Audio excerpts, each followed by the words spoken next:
Mark எழுதின சுவிசேஷம் 9ஆம் அதிகாரம். அன்றியும் அவர் அவர்களை நோக்கி, இங்கே நிற்கிறவர்களில் சிலர் தேவனுடைய ராஜ்யம் பலத்தோடே வருவதைக் காணுமுன் மரணத்தை ருசி பார்ப்பதில்லை என்று மெய்யாகவே உங்களுக்கு சொல்லுகிறேன் என்றார். 6 நாளைக்குப் பின்பு இயேசு பேதுருவையும் யாக்கோபையும் யோவானையும் அழைத்து உயர்ந்த மலையின் மேல் அவர்களைத் தனியே கூட்டிக் கொண்டு போய் அவர்களுக்கு முன்பாக மறுரூபமானார்.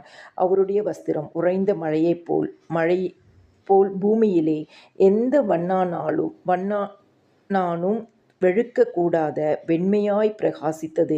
அப்பொழுது மோசேயும் எலியாவும் இயேசுவுடனே பேசுகிறவர்களாக அவர்களுக்குக் காணப்பட்டார்கள். அப்பொழுது பேதுரு இயேசுவை நோக்கி, ரபி, நாம் இங்கே இருக்கிறது நல்லது. உமக்கு ஒரு கூடாரமும் மோசேக்கு ஒரு கூடாரமும் எலியாவுக்கு ஒரு கூடாரமுமாக 3 கூடாரங்களைப் போடுவோம் என்றான். அவர்கள் மிகவும் பயந்திருந்தபடியால் தான் பேசுகிறது இன்னதென்று அறியாமல் இப்படிச் சொன்னான். அப்பொழுது ஒரு மேகம் அவர்கள் மேல் நிழலிட்டது. இவர் என்னுடைய நேசகுமாரன், இவருக்குச் செவிகொடுங்கள் என்று அந்த மேகத்திலிருந்து ஒரு சத்தம் உண்டாயிற்று. உடனே அவர்கள் சுற்றிலும் பார்த்தபோது இயேசு ஒருவரைத் தவிர வேறு ஒருவரையும் காணவில்லை. அவர்கள் மலையிலிருந்து இறங்குகிறபோது அவர் அவர்களை நோக்கி, மனுஷகுமாரன் மரித்தோரிலிருந்து எழுந்திருக்கும் வரைக்கும் நீங்கள் கண்டவைகளை ஒருவருக்கும் சொல்ல வேண்டாம் என்று கட்டளையிட்டார். மரித்தோரிலிருந்து எழுந்திருப்பது என்னவென்று அவர்கள் ஒருவரிடத்தில் ஒருவர் விசாரித்து அந்த வார்த்தையை தங்களுக்குள்ளே அடக்கிக் கொண்டு, எலியா முந்தி வரவேண்டும் என்று வேதபாரகர் சொல்லுகிறார்களே, அது எப்படி என்று அவரிடத்தில் கேட்டார்கள். அவர் பிரதியுத்தரமாக, எலியா முந்தி வந்து எல்லாவற்றையும் சீர்படுத்துவது மெய்தான். அல்லாமலும் மனுஷகுமாரன் பல பாடுகள் பட்டு அவமதிக்கப்படுவார் என்று அவரை குறித்து எழுதியிருக்கிறதே, அது எப்படி என்றார். ஆனாலும் எலியா வந்தாயிற்று.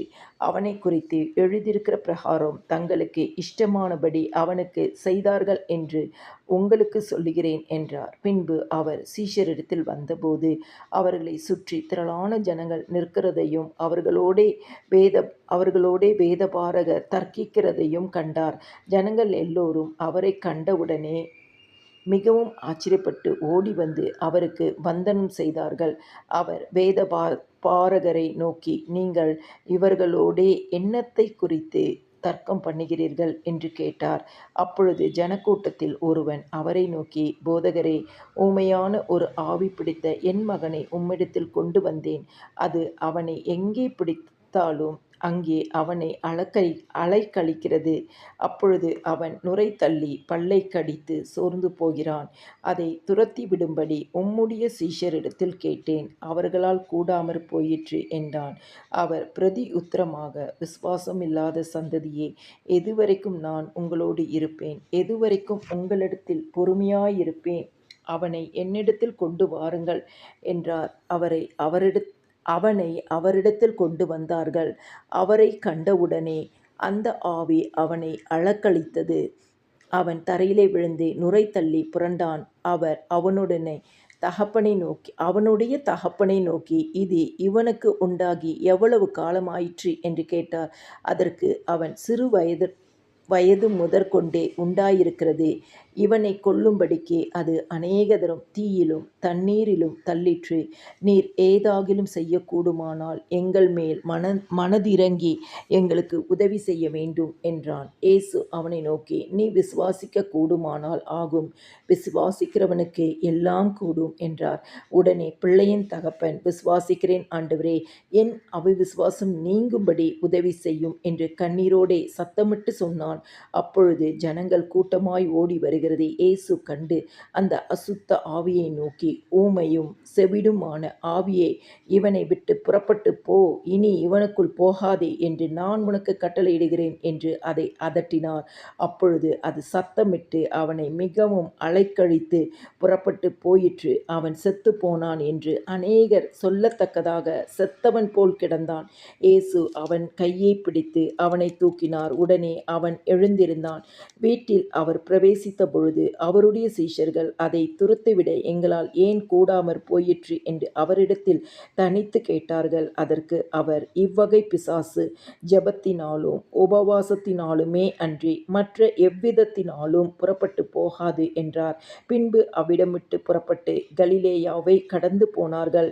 அதை ஒருவரும் அறியாதிருக்க வேண்டுமென்று விரும்பினார். ஏனெனில் மனுஷகுமாரன் மனுஷர் கைகளில் ஒப்புக்கொடுக்கப்படுவார் என்றும் அவர்கள் அவரை கொன்று போடுவார்கள் என்றும் கொல்லப்பட்டு 3ஆம் நாளிலே உயிர்த்தெழுந்திருப்பார் என்றும் அவர் தம்முடைய சீஷர்களுக்கு போதகம் பண்ணி சொல்லியிருந்தார். அவர்களோ அந்த வார்த்தையை அறிந்து கொள்ளவில்லை. அதை குறித்து அவரிடத்தில் கேட்கவும் பயந்தார்கள்.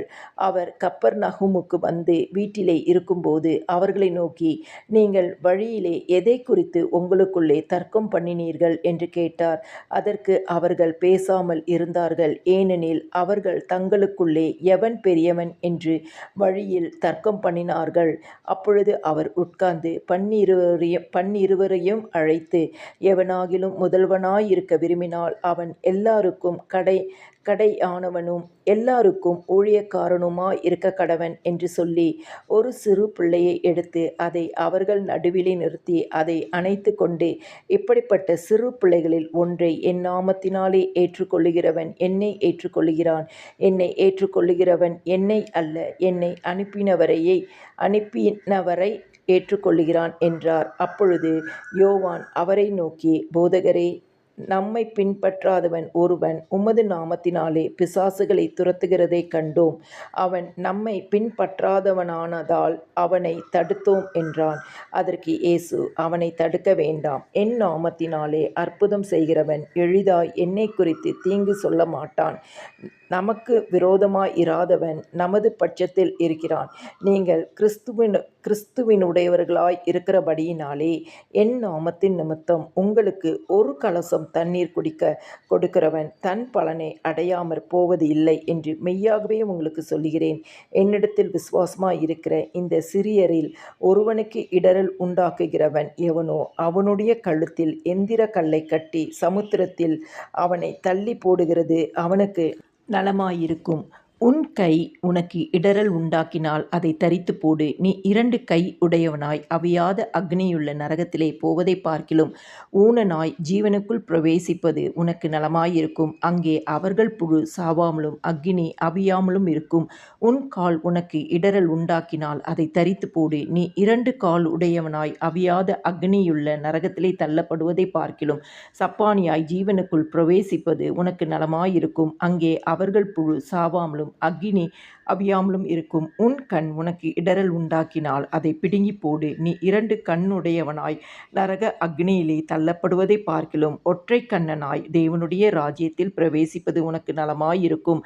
அங்கே அவர்கள் புழு சாவாமலும் அக்கினி அவியாமலும் இருக்கும். எந்த வழியும் உப்பினால் உப்பிடப்படுவது போல எந்த மனுஷனும் அக்னியினால் உப்பிடப்படுவான். உப்பு நல்லதுதான். உப்பு சாரமற்று போனால் அதற்கு எதினாலே சாரம் உண்டாக்குவீர்கள்? உங்களுக்குள்ளே உப்புடையவர்களாயிருங்கள், ஒருவரோடு ஒருவர் சமாதானம் உள்ளவர்களாயும் இருங்கள் என்றார்.